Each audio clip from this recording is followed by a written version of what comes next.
आज हम जो ज़िंदगी जी रहे हैं, आज से कई वर्ष पूर्व इससे भी अच्छी और अत्याधुनिक ज़िंदगी मोहनजोदड़ो के लोग जिया करते थे। नमस्कार दोस्तों, मिस्टीरियस फैक्ट में आपका स्वागत है। आज हम बात करने वाले हैं एक प्राचीन सभ्यता मोहनजोदड़ो की सभ्यता के बारे में, जिसका पतन हो गया और मिट्टी में दब गया। तो बिना किसी देरी के वीडियो को शुरू करते हैं।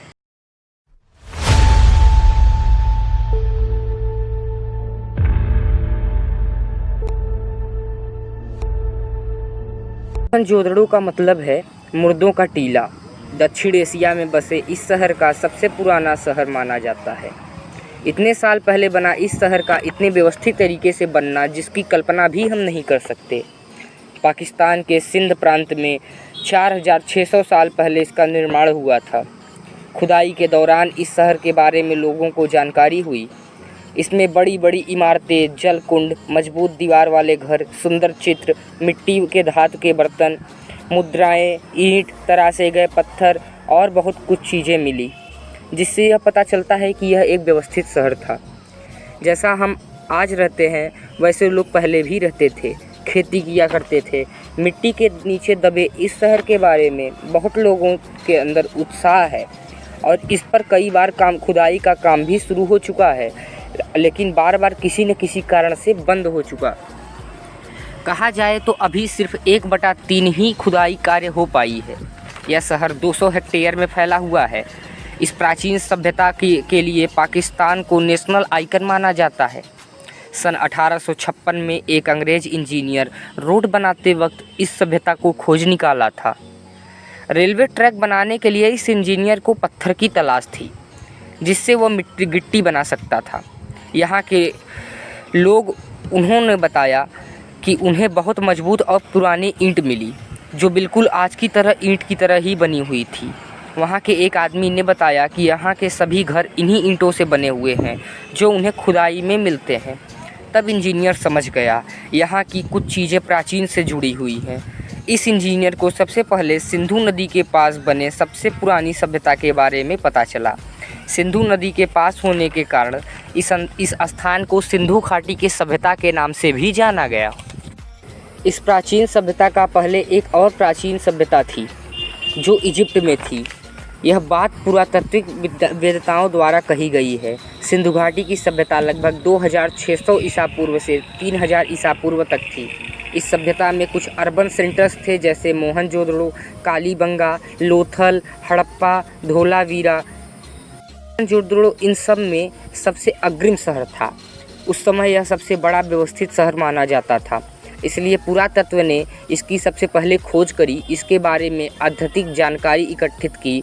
इसके बाद हड़प्पा ऐसा शहर था जो व्यवस्थित था, वहाँ जिसको अग्रिम ढंग से बनाया गया था। मोहनजोदड़ो को देखकर ऐसा लगता है कि यहाँ का शहर किसी सफल इंजीनियर द्वारा बनाया गया था। मोहनजोदड़ो को देखकर ऐसा लगता है कि यह शहर किसी सफल सिविल इंजीनियर ने बनाया है, लेकिन इस अर्बन कारीगर ने बनाया था। 1900 ईसा पूर्व में जब अचानक सिंधु सभ्यता का पतन हो गया, तभी मोहनजोदड़ो भी मिट गया। इन शहरों में रहने वालों का कोई पता नहीं, लेकिन इन्हें देख के लगता है कि पूरी प्लानिंग करके इनका निर्माण किया गया था। शहर के चारों ओर एक ईंट की मोटी दीवार थी, जो रक्षा के लिए बनाई थी। इसके साथ ही पता लगाया गया कि कुछ लोग ईंट के घरों में रहते थे, जो 3-3 मंजिल के थे, बने हुए थे। कुछ लोगों के घर में बाथरूम भी थे और पानी निकासी के लिए नालियां भी बनाई गई थी। दुनिया में पहले नाली का निर्माण यहीं से हुआ। पराशु के अनुसार लोग खेती भी किया करते थे। उन्हें गेहूं चावल उगाना आता था। वह लोग जानवर भी पाला करते थे। भारतीयों द्वारा मोहनजोदड़ो की खोज 1922 में राखलदास बनर्जी, जो पुरातत्व सर्वेक्षण के सदस्य थे, पाकिस्तान में सिंधु नदी के पास खुदाई का काम किया था। उन्हें बुद्धघाटू सबसे पहले दिखाई दिया था, जिसके बाद आशंका दिखाई गई कि यहाँ नीचे कुछ इतिहास दबा हुआ है। इस सोच को आगे बढ़ाते हुए सन 1924 में काशीनाथ नारायण व 1925 में जॉन मार्शल में खुदाई का काम करवाया। 1965 तक भारत के अलग अलग लोगों की कमांड में खुदाई का काम चलता रहा।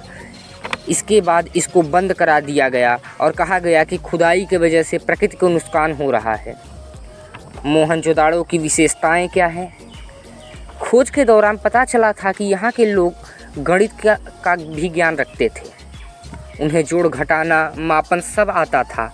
जो ईंट इस समय अलग अलग शहर में उपयोग की गई थी सब एक ही वजन और साइज की थी, जैसे मानो एक ही सरकार के द्वारा इसे बनाया गया था। पुरातत्ववेत्ताओं के अनुसार सिंधु घाटी सभ्यता के लोग गाने बजाने, खेलने कूदने के शौकीन थे। कुछ म्यूजिक इंस्ट्रूमेंट, खिलौने भी खोज कर निकाले गए थे। वे लोग साफ सफाई पर ध्यान देते थे। पुरातत्ववेत्ताओं का मानना है कि कंघी, साबुन और दवाइयाँ भी मिली हैं। उन्हें कंकालों की दांत का निरीक्षण भी किया, जिससे यह पता चलता है कि उनको नकली दांत लगे हुए थे। मतलब प्राचीन सभ्यता में डॉक्टर भी हुआ करते थे। खोजकर्ता ने बहुत से दांतों के गहने, कॉटन के कपड़े भी खोजकर यहाँ के संग्रहालयों में सुरक्षित एवं व्यवस्थित रूप से रखा हुआ है। सिंह के लिए बर्तन, औजार भी मिले, जिन्हें देश विदेश के संग्रहालय में रखा गया है। खोज में पता चला था कि लोग खेती भी किया करते थे। काले पड़ गए गेहूं के दाने आज भी संभाल के रखे गए हैं। लिपिक भी मिले हैं, जिससे यह सिद्ध होता है कि पढ़ना लिखना भी यहाँ के लोगों को आता था। यहाँ के लोग सोना चांदी के गहने भी पहनते थे। कहते हैं कि प्राचीन सभ्यता में 50 लाख तक के लोग रहते थे। भूचाल आया और सब तहस नहस कर दिया। कहते हैं इससे मोहनजोदड़ो डूब गया और भूचाल आने के कारण वह भूकंप में समा गया और हिमालय का निर्माण हुआ।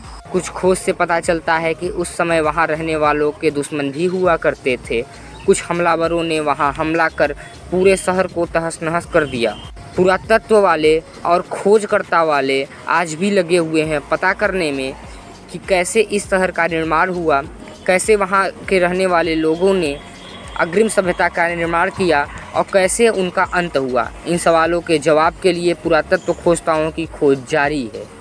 तो अगर आपको यह वीडियो अच्छा लगा तो इस वीडियो को लाइक करें, कमेंट करें, सब्सक्राइब करें और शेयर करें। हमारा हौसला बनाने के लिए इस चैनल को हमेशा सपोर्ट दिखाते रहें।